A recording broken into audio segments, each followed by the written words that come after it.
Hi, in this session, we will continue our discussion on Governor Generals. So, we started off with Warren Hastings, okay, from 1773 to 1785. We have discussed about Regulating Act of 1773. Then we have discussed about Pitt's India Act of 1784. So I hope you have a very clear idea about these two, right? So if you want to have a quick recap of 1773 Regulating Act, 2 points that we have discussed is the first Executive Council, right? That is Governor General of Bengal plus 4 members. So Governor of Bengal became Governor General of Bengal. That's why this is more important. Now Governor General of Bengal plus 4 council members, and the decisions are taken on the basis of majority. And we have seen the Governor General is appointed by the company, and the 4 members were appointed by the Parliament, and the first Governor General was Lord Warren Hastings, and the 4 members were Richard Barwell, Philip Francis, George Monson, and John Clavering, right? So these are the 4 members, and together they constitute the Executive Council with 5 members, and 3 out of 5 was the majority which was required. And there was always a problem with 3 gentlemen out of this 4 for Warren Hastings, and he could not implement any of his decision. And as a solution to that, you can see 1784 Pitt's India Act came, and we have seen how the problem was solved through 1784 Pitt's India Act. Second provision that we have seen in 1773 Regulating Act was a Supreme Court has to be established, and we have seen that the Supreme Court is not at all comparable with the modern Supreme Court. This Supreme Court was established only for the trial of Europeans, and we have seen the Supreme Court was established in 1774 at Calcutta, and the first Chief Justice of the Supreme Court was Justice Elijah Impey. Okay, now when you come to 1784 Pitt's India Act, the Executive Council was reduced to 4. That means Governor General of Bengal plus 4 members, now reduced to 3 members. So total it is 4. Decisions are still taken on the basis of majority, but if there is a possibility of tie, if there is an equality, the Governor General will have a veto power. So the Governor General now need the support of at least one person to implement any of his decision. So if you get the support of one person, there will be an equality. Then Governor General will have the final say. And the second point that we have seen is a board of control in England was established with 6 members to control or regulate the affairs of East India Company in India. And the third provision that we have seen is a provision of recall, right? The British Parliament can recall any of its official, including the Governor General, and that's a key point here. See, they can recall any of its officials because those officials, these 3 members, were appointed by the Parliament only, but the Governor General is appointed by the company. But still, if the Parliament is not satisfied with the Governor General of Bengal, they can even call back that person also. Okay, so I hope this is clear for all of you, and we have discussed other important aspects of Lord Warren Hastings. So in this session, we are going to look at Lord Cornwallis. Very important Governor General. Okay, Lord Cornwallis. So he was the second Governor General after Warren Hastings. So Lord Cornwallis from 1786 to 1793. Now he was previously, if you might have heard this name when you study world history also. Very important name when you study world history, because see, in the American War of Independence during 1776 to 1781, he was the person who was leading the battle from English side against George Washington. And he was a failure. Obviously, America won the independence. So the person who was a failure in America, when he came to India, he have a big success story to write. So obviously, the most important question, mains question or prelims question you will expect from Lord Cornwallis is the reforms introduced by Lord Cornwallis. So if you get a general question on the reforms introduced by Lord Cornwallis, you will have to talk about civil service reform. You will have to talk about police reform. You will have to talk about judicial reform, and judicial reform is also known as Cornwallis Code. Okay, so this in itself is a question, separate question. You can get question on judicial reforms introduced by Lord Cornwallis. Okay, so it's like rule of law, equality before law, etc. These concepts were actually introduced by British, and to be particular, Lord Cornwallis time, and we are now also continuing the same, and that's the most important pillar of our constitution: equality before law and rule of law. Right? And this is also known as Cornwallis Code. Then again, we have seen Lord Warren Hastings, he was a failure when it comes to land revenue settlement, and we have seen the quinquennial settlement, 1-year settlement, 5-year settlement, etc. And that problem related to revenue settlement is going to be solved here through a permanent settlement. Okay, so here we need to see a permanent settlement, that is from the revenue side. Okay, or you can also call it as zamindari settlement. Okay, so these are the 4 points that we need to discuss in detail when it comes to Lord Cornwallis. So you can get prelims question from any of these 4, and you can expect a mains question from all of them put together, like this reforms introduced by Cornwallis, or you can get a mains question separately from judicial reform or Cornwallis Code. You can also get a separate question on land revenue settlement during British time. In that, the first and the most important one that you need to write is permanent settlement. Obviously, there are settlements after this like Mahalwari settlement and Rayotwari settlement. So we will be discussing about that also if possible in this session itself. But the point is this. So let me start off with civil service reform. Okay, so let me start off with civil service reform. So he started civil services, introduced civil services in the year 1793. Now if you look at his time period 86 to 1793. Okay, so that's his last year, although he is coming back to India after some year and for few months, but still this is the end of his tenure, right? And all the reforms are actually happening in this year. Police reform, civil service reform, permanent settlement, everything is in 1793. Okay, so civil services were introduced in 1793. So, but this was not through any competitive exam or anything.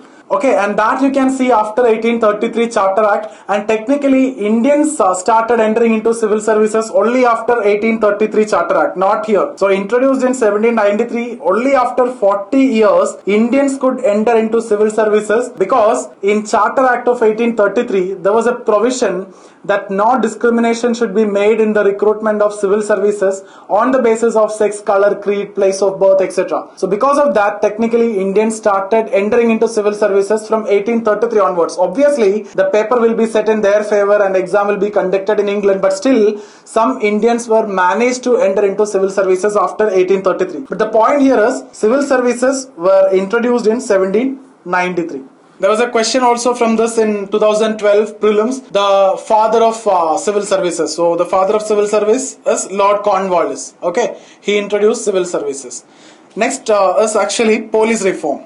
So he introduced police reform. So when you look at police reform, what all things that we need to see is, if you remember when we discussed about the revenue settlement during Warren Hastings time, I told you people were very desperate to get the zamindariship, right? Why? Because zamindars used to enjoy the power of policing. Okay, but now during this time in 1793 when he introduced police reform, police officials were appointed. That's the most important reform. Okay, police officials were appointed and police stations were established. Okay, these two were the most important reform that we need to look at here. So police officials and police stations. So if I tell you these are the only 2 points, then if you get questions from this, it can't be difficult. It should be very easy, right? But still, we can make a very difficult question with these 2 points itself. You know these points, but still I'll give you a question which you cannot answer, or you may be confused when it comes to prelims. Okay, and one more point is, this police station is headed by, present day it is sub inspector of police or inspector. So that time it was daroga. So same thing only in North India, even now also daroga it is called, right? So daroga. Now number of police stations will form a circle, and this is headed by superintendent of police, SP. Okay, so number of police stations will be headed by superintendent of police. Now, what the question I can make here? See, consider the following with respect to the police reforms introduced by Lord Cornwallis in the year 1793. Okay, consider the following. First statement is, police officials were appointed. Perfect. Okay. Second statement is, police stations were established on the basis of, let me add you one more point here so that you will be confused. On the basis of population. Okay. So on the basis of population. Now, if you see these 2 statements, now you need to pick which among the following is correct. Your answer option A will be statement 1 only, B will be 2 only, C will be 1 and 2, D will be not 1, not 2. So which one you will pick here? Police officials were appointed. Obviously, there is no doubt. So this is correct. Okay. Police stations were established. Okay. Some people will not look at this and they will directly mark 1 and 2. Some people will look at this. So then they start thinking logically. If you have not read about this, obviously police stations should be on the basis of population, right? More population, more police station required. Then also you will mark this. But what is the correct answer here? The correct answer is 1 and 1 only. The reason is police stations were established not on the basis of population, which is logic only, but it was on the basis of area. The point why I discuss like this is basically because now onwards you will not forget this point. Okay, so if you see police stations were established, it is on the basis of area. Nowadays it is based on population because more population, more police station, more police staff is required. But then it was on the basis of area. Don't make any confusion, don't make any mistake. Okay, third. Now let's look at the third reform, that is judicial reforms. Okay, so judicial reforms, and you can get questions from this point of view also. Cornwallis Code. Okay, so both are same. Cornwallis Code. So there are some changes in the structure and there are changes in the laws also. So we will look at both. So if you see at that time, the structure was, or the hierarchy of court was like this. The lowest was Munsif ki Adalat. Okay, Munsif ki Adalat. Munsif is an Arabic word, or in Arabic it means the man who gives justice. Okay, so Munsif ki Adalat. And above this you have Court of Registrar. Court of Registrar, and above this you have district courts, okay, and this is divided into two. You have Diwani courts, and you have circuit courts.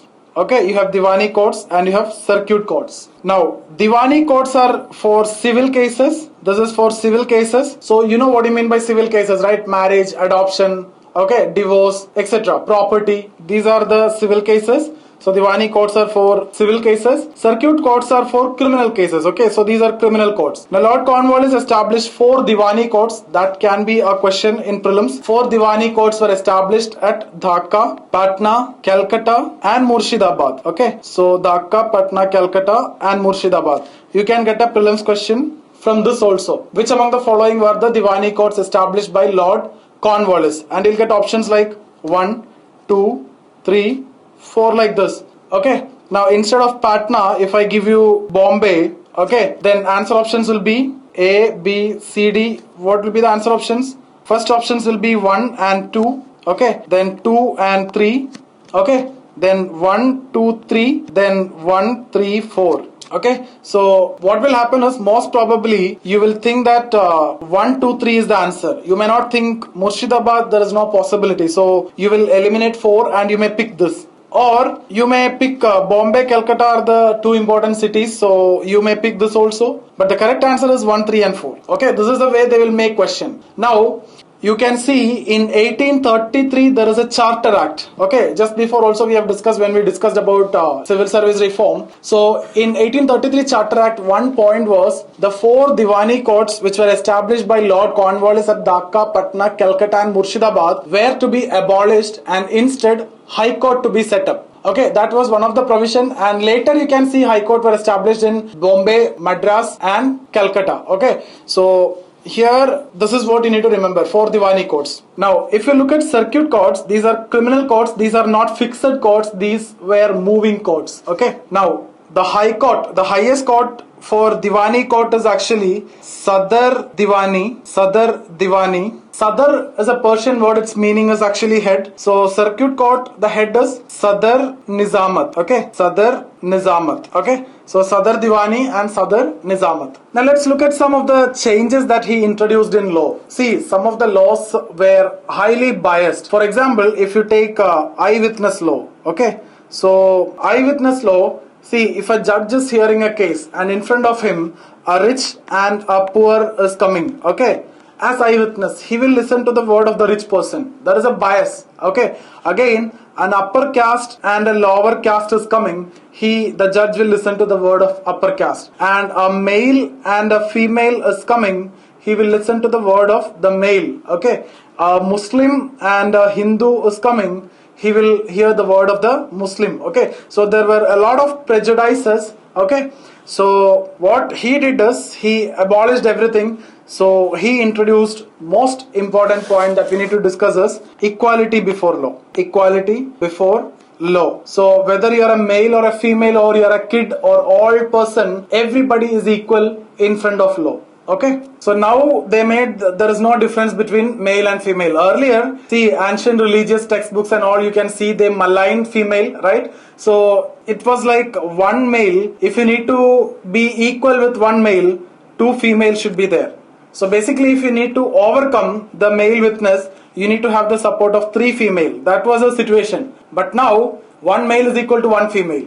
They introduced equality before law. The kid or the old person, everybody is equal in front of the law. Okay, so now you can see eyewitness concept is irrespective of caste, creed, religion, sex or anything. Okay, everybody is equal. Second important thing that they introduced is actually rule of law. Second important change that they introduced is rule of law. So basically no one is above law and everyone has to work within the law. That's the concept of rule of law. So nobody is above law, everybody have to work within the law. So no one should go out of the law. Even the Governor General also have to work within the law. Okay, so basically you have to work according to law, not beyond law. Whether you are a Governor General or you are Executive Council member or whoever you are, you have to work within the law. Okay, so rule of law and equality before law were the two important points that we need to discuss when you discuss about judicial reform. But even when we said that they introduced equality before law, it is among the Indians. See, Indian versus Indian, whether you are an upper caste or lower caste, if you are a female or a male, okay, they introduced equality. But if it is Indian versus English, okay, then this equality is not applicable at that time. Okay, so that is obvious and there is no point in discussing that too much. Right? Now, the next point that we need to discuss under Lord Cornwallis is permanent settlement. So what I'll do is, I will discuss about permanent settlement now under Lord Cornwallis. Then, all the revenue settlements together, I will discuss in a separate lecture. Permanent settlement, Mahalwari settlement and Ryotwari settlement. Okay? So here, I will confine my discussion to permanent settlement alone. Because it happened under Lord Cornwallis time, and since we are discussing about Lord Cornwallis, I confine my discussion on revenue settlement to permanent settlement only here. Okay, so permanent settlement, highly controversial and very significant. It was in 1793. It is also known as Zamindari settlement. Okay, it was introduced as a problem to the previous settlements that we have already seen during Warren Hastings time. Okay, now here, as its name tell you, it is permanently fixed. The revenue is permanently fixed on the basis of 1790. So land revenue would be fixed at the base rate of the year 1790. Okay, and 91, 92, 93, in all years you will be paying the same. Okay, so now onwards, see, 1793 onwards, 1794 you will pay the same amount, 1795 also you will pay the same amount even if the production is increased. So see, 1794 and 1795, if you see, most probably production will increase if there is no other unforeseen issues, right? And you will pay the same revenue only in both cases. So who should get the advantage? The cultivator should get the advantage. But here, neither the state nor the cultivator is getting the advantage in this settlement, and it is some other person who's going to get the advantage. We'll look at that. Okay, we'll see what are the problems with the settlement. Before that, we need to understand the settlement in much more detail. Okay, so the way you are paying taxes like this, so they have decided that they will collect the tax from the cultivator. That means the sharecropper or the subtenant who's taking or who's undertaking the cultivation.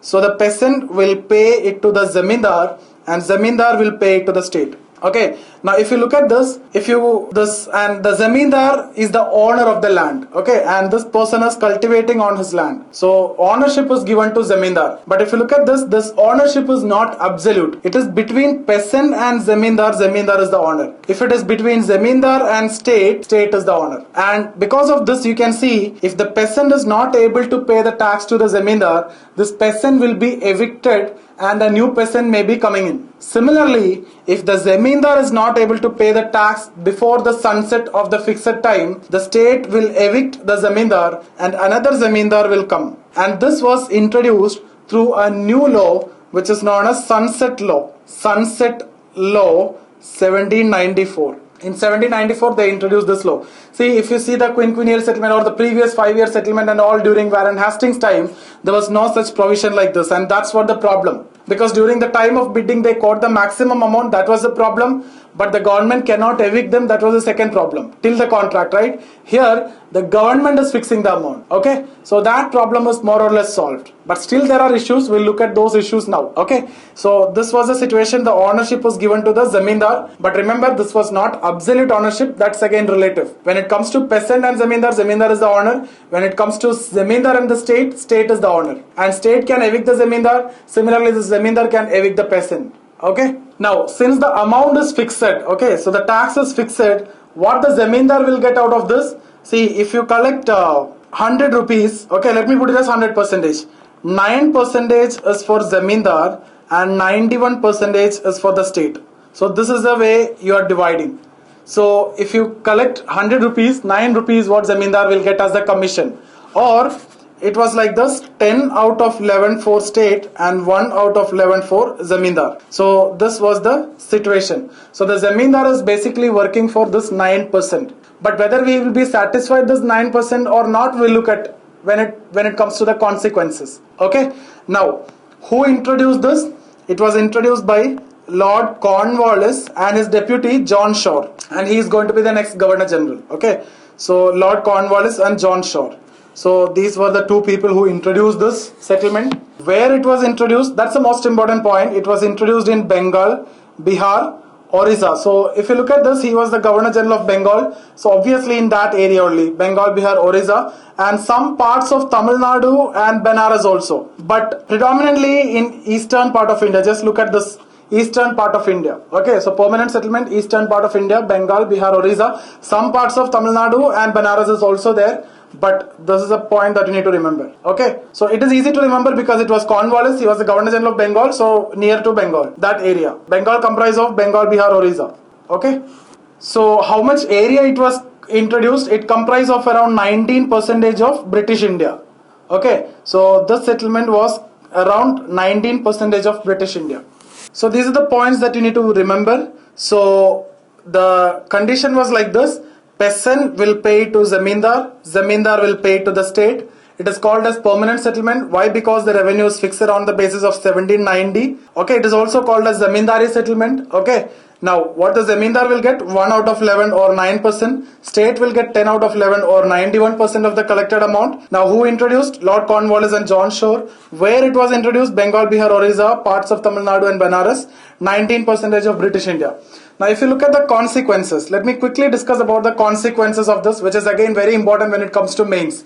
Okay, see the taxation, although it was fixed on the basis of 1790, that in itself was very high. You have to pay around 60% of the produce as the tax, and remember that involves your cost price, the price of sowing, the seeds and fertilizers, etc. all are included.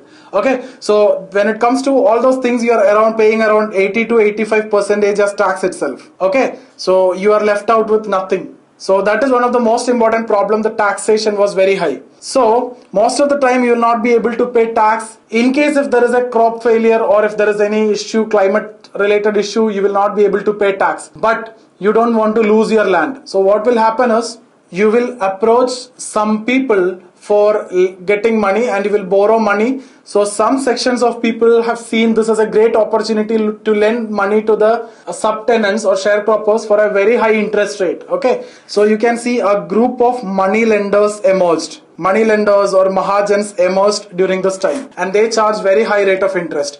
Now what happened is, again they will not be able to pay interest also. So the next year whatever they cultivate, they may have to pay to the money lender. So you will not be able to pay the tax again in the next year. So definitely you will lose your land. Okay, so you will lose your land. Okay, so you lose your land, and what will happen? This land will be given to the new peasant. So automatically you become a rural landless labor. You become a rural landless labor. So earlier, let's suppose 5 people are working in this much amount of land. Now a lot of such new rural landless laborers emerge. So this 5 become 10. So the productivity will reduce. You can call it as unemployment or underemployment or disguised unemployment. All these situations will emerge, and that will lead to poverty deprivation on one side. Okay, so this is happening due to the eviction of the peasant. Now if you look at the other scenario where there is a possibility of eviction of zamindar is also there if he is not paying the tax, right, under sunset law. So see, there is a possibility like this. If the Zamindar is not paying tax, the Zamindar will be evicted. Okay. So if Zamindar versus state, who is the owner? State is the owner. So if he is evicted, what happens? New Zamindar will come. So old Zamindar may be from rural area, he may be knowing the land equation, so he is completely aware about the land structure and everything. But the new person who is coming may be looking after the 9% commission that you are getting. He may be an urban merchant, he may not have any relation to the rural area. Okay, so he will take up the Zamindariship for the 9% commission that you'll get. Okay, so what will happen is he will not be there in the area most of the time. This lead to a situation what we call as absentee landlordism. Okay, so absentee landlordism is a specific or typical feature of zamindari settlement or permanent settlement. Very, very important point. The other points that we have discussed, all these are common in all settlements, but absentee landlordism is very specific to zamindari settlement. Now what will happen? This person, he may be very busy person, so he will appoint some other person to collect tax. He is not in his land. Okay, so he will appoint some other person, we can call it as zamindar too. So this lead to, he will say that out of the 9 I'll keep 5 and I'll give you 4. Then this person may appoint another person by giving, I keep 2, you take 2. This person may appoint another person by telling that I'll keep 1 and you will keep 1. This person may appoint another person by saying that I keep 0.5. Okay, you keep 0.5. So out of 100 rupee, this person is going to get 0.5, means 50 paisa.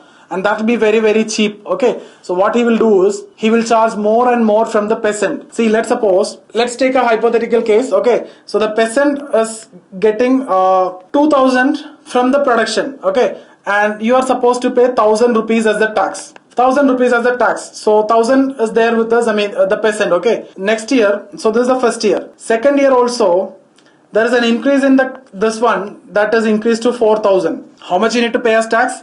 1000 you need to pay as tax. But what the zamindar will do is, they will not only collect this 1000, they will also charge some more. They may collect 2000 extra. So he is not getting any profit even though the production is increased, right? So this 2000, they don't want to pay to the state because this is fixed as 1000 and you will pay 910 because 91% and you will keep 90 rupee. Okay, that's what you are asked to keep, 9%. So you are supposed to take only 90, but how much you are effectively getting? 2090. What the state is getting? 910 only.